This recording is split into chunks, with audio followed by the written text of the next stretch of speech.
I think we're going to start with the same question that we asked to our attendees.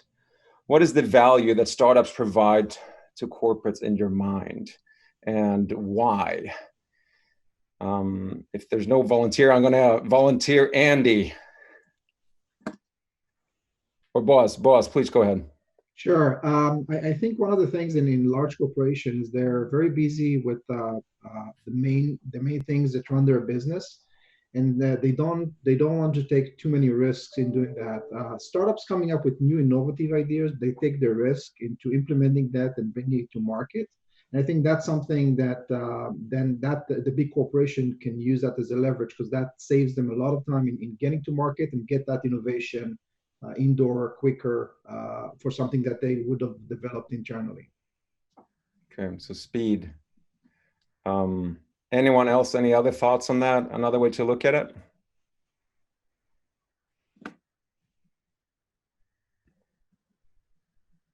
Abhijit, please. Yeah, startups also think about problems in different ways because people are coming from different backgrounds. They think about problems in different ways that can be surprising to a corporate. For example, the way we approach the problem of how vision systems should be used is very radical from the way vision systems are used today. So that new way of thinking is another thing that startups bring to a corporate entity. Great. Anyone else? Andy, please. Hi. So my question is actually falls in the same direction, but it's slightly, just slightly more specific, which is that, if you look at a lot of MIT startups here, the technology is really for the long-term benefit of corporations. And sometimes, it's not something that just solved a problem immediately and then be done with it. So how do enterprises look at, how much effort they spend on sort of trying out this type of solutions that has long-term benefit? That takes a while to really build the competitive advantage, right? I mean, and how much do they look at sort of immediate solutions that solves problems at hand? Mm-hmm, mm-hmm. Yeah, one of the things I like to tell our corporate members when they come to visit is that our sort of search process, our open innovation process allows them to cast a very wide net and capture solutions that might be on the periphery of where they're looking. So, I think everyone has a little bit of a preconceived notion of what the solution might be or what technologies might be relevant. But then when you come to MIT and you send out your problem and your use cases to a community of 1,900 startups that we have here as part of the Startup Exchange, then you're likely to capture solutions or ideas that aren't in the periphery of what you're looking. And I think that's where a lot of great innovation can happen. So let's switch gears a little bit. What about the challenges, right? So obviously startups and big companies are very different. And so sometimes there are issues that come up in terms of working together. What are some of the challenges that you've uncovered, that you've been presented with, and how have you worked to overcome them? Boaz.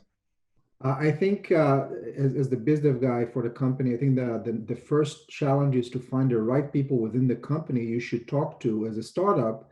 And that challenge usually takes a lot of time and a lot of process and back and forth. And the worst case is if you fall on somebody that's are not familiar with what's going on, and you push back and you miss the opportunity. So I think the best way, if it was possible for the corporations to have somebody that will be have a good understanding of the breadth of the company, of the technology, of the requirement, that will be a focal point for startups to go in, and from there to be channeled to the right contact person within the companies.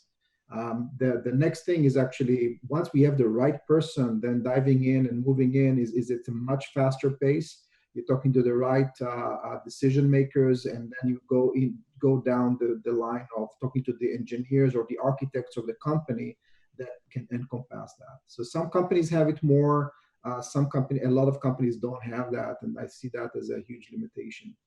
Mm-hmm, mm-hmm. Tom. So I think, one of the things that's an interesting challenge and also an opportunity, certainly for us in talking with larger companies, is, sort of to echo that, but it's basically the idea that sometimes the best integration point for us might be in a place where a company that we're talking to is not perhaps accustomed to integrating with a materials innovation company, right? So we're kind of in an oddball, position, because we're offering enhanced materials, but we're selling essentially software, right? So it's sometimes, on the one hand, we have to integrate with the packaging materials folks and the brands, but on the other hand, we have to integrate sometimes with marketing, or with the people who are essentially taking a look at software purchases. So I think if I can provide sort of one piece of feedback to the sponsor companies, it's, I think that it's to think in a open-minded way, perhaps, about crossing some of those membranes within your organization to make introductions, across different departments, essentially. So, I mean, we found that to be very beneficial for ourselves. Yeah. Audience question here: How do startups measure value as you work with different partners and you have different options? Sometimes these relationships can take a long time. Sometimes they can move quickly. Do you judge based on speed or something else?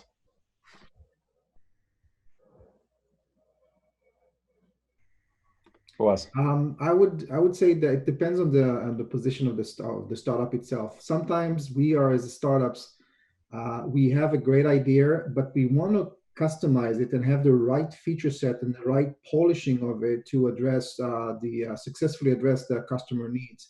So at the early stage, sometimes even before you have the product, you would like to talk to potential customers to engage with them and understand some of their pain points that you might have missed with the technology that you have. So at that point, that's a great point to do that. So the measurement will be really depends on where you are in the process. It starts with getting information at the beginning, then it goes into getting into some proof of concept and field trial success that you make with them. Sometimes it's pre-production, field trial more deeper, and then actual get revenue by selling the product. So each phase of the company have a different criteria for success for us, because it puts us in a different position of what we're seeking from the end customer. Mm-hmm, mm-hmm. Following on that, do the startups help enterprises build a competitive edge in the market? What is your experience in this direction? And maybe there's a specific example you can bring into your answer that you've encountered over the last year.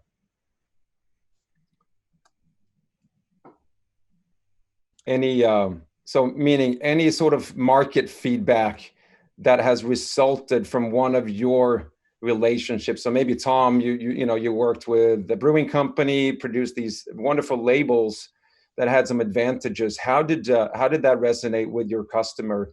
How did that position them in the market?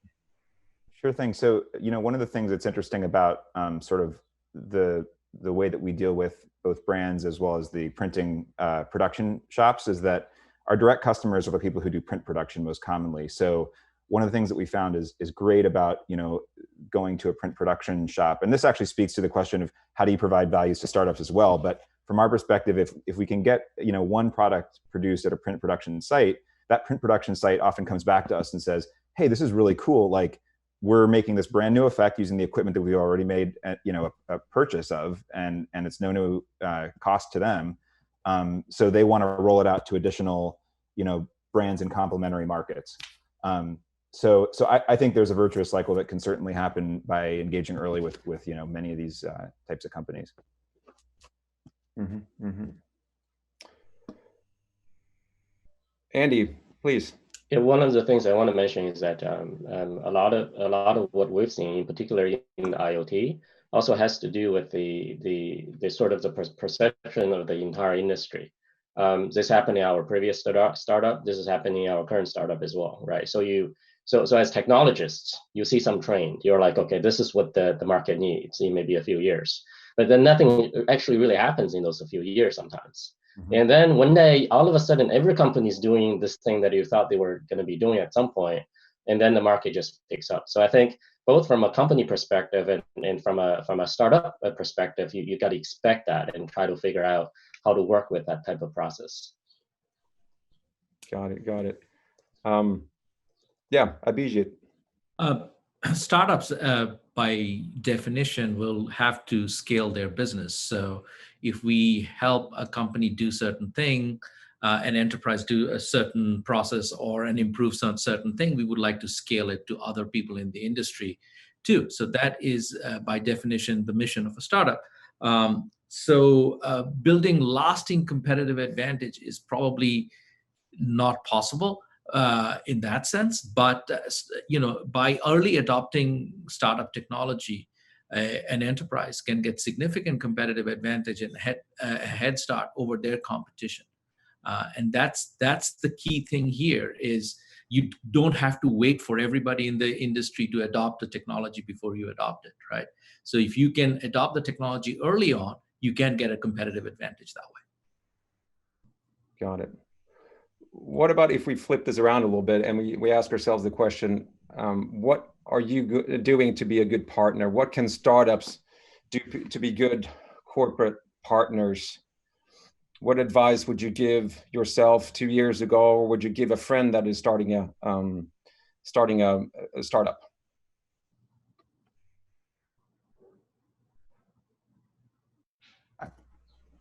Boaz, I'd like to. I think the important thing that I usually do when I get into a new startup is understand the customer decision process or the customer technology absorption process. For example, in Lightelligence, we make chips that goes into a PCIe card that goes into a rack of server that by a different company that goes into a customized server by another company that goes into the enterprise.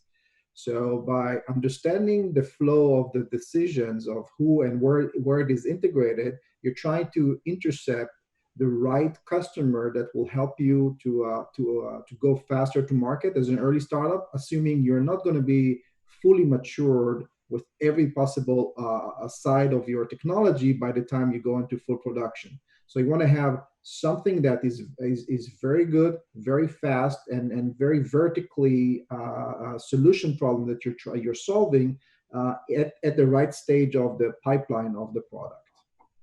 Got it. So I want to switch gears here again a little bit, and I'm seeing a lot more questions that are specific to each startup. So let's spend a few minutes on that. I think we have about 5 minutes of the panel left here. So this one, the first one is for Lightelligence, actually. How many customers does your company manage according to your GPU? I don't quite understand the question. Yeah, it's just, let me, let's find another one. Hold on a second here. All right, so Tom, this one's for you. Can you talk about the sustainability angle of your product? That's a great question, and I'm glad that was asked because we didn't have enough time to get into it. So one of the things that's really interesting about the label production world is that there are a lot of very unsustainable practices that go into producing a label.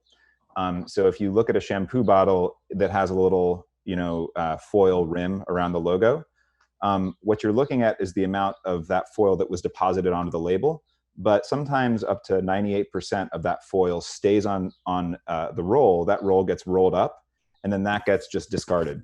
Now that metallic foil is actually it's metallic foil on a polymer substrate, so it's very difficult to recycle that. And I think there are several, I forget the exact number, but it was, tons and tons and tons of this industrial waste that's produced annually in a typical country like maybe the UK, just because of the application of the metallic foil.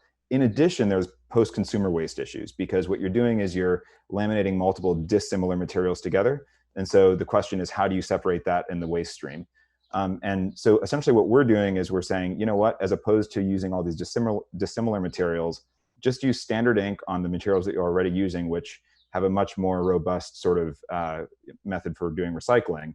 or disposal. And that's, in that sense, we're more sustainable because we're not using additional materials. Got it. Okay, let's take another audience question here. This one's for Andy. Please talk a little bit about your cloud versus edge processing. Sure. Yeah. So first of all, sorry, I didn't even see that question. There's so many questions flying off the screen, and I'm trying to scroll up and down, trying to find the ones that's for me. And sometimes it's a little hard. So I apologize if I didn't see them. So for us, the biggest problem right now is, this is more like a 30-minute presentation I need. You got 30 seconds, so. Okay. The biggest problem we solve is basically it's stuff that happens at the edge. Increasingly, there's more edge computing and AI at the edge. And today you have to use software development kits and stuff like that to individually develop stuff down there. What we do is we take all that and put it into a design software, which runs in the public cloud or private cloud, and you can directly program everything there. And then we provide modules to do the AIs and different analytics. So you can drag and drop. So over time, that solution set is going to grow. It's going to become more powerful, and so customers can do the whole solution there in the design software. We mostly solve the edge IoT problem, if that makes sense. Thank you, Boaz. So the question for you is going to be, what's the status of your chip? Okay, good question. I cannot disclose too much about it, but we're in a position of we're signing up customers for field trials.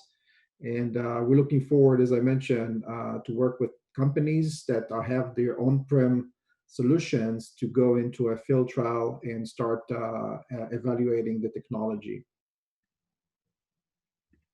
Got it. So I think we're going to actually wrap up early here. Again, there's plenty of questions in the Q&A as well as being posted in the chat. So feel free to address those. Tom, did you have a comment? Well, I saw there was one question in the chat, which I can answer if we have extra time. But I mean, I don't want to take up time if we don't have it. It's a 30-second answer, then please go ahead. It's a pretty fast answer. So the question was, how durable is it? The thing to keep in mind with what we're doing is it's just ink on substrates. So the people who are doing label production are very good at putting ink onto substrates in a durable way. And they're very bad, or not, I don't want to say very bad. It's much more of a challenge to do something like laminate a foil on top of that. There were a bunch of British banknotes that were recently recalled because when you would crumple them up in your pocket, the ink would stay on the banknote, but the hologram on it would flake off. So you don't have that problem with what we're doing. So I wanted to respond to that very quickly. Great. Thanks, everyone.